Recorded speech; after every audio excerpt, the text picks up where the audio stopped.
আর দিদিদের স্পেশাল লাচ্ছা সময় করে দেখাবো আপনাদেরকে। দেখুন আমি কীভাবে বানাই, আপনারা দেখতে থাকুন। ঘি দিয়ে দেবো।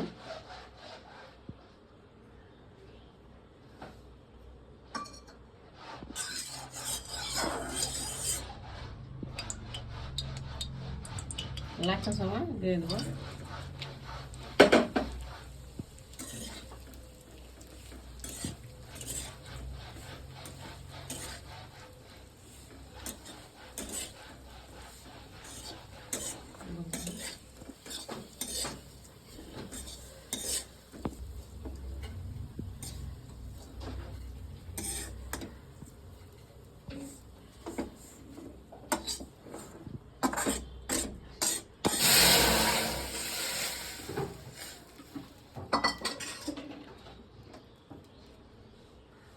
দিয়ে দিলাম,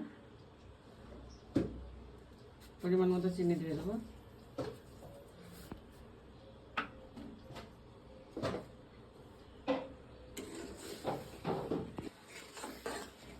দুধটা দিয়ে দেবো।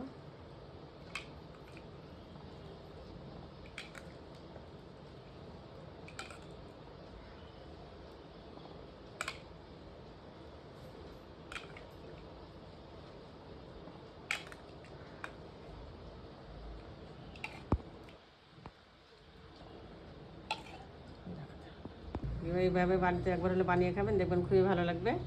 দেখুন লাচ্ছা সময়টা কত ভালো লাগছে দেখে।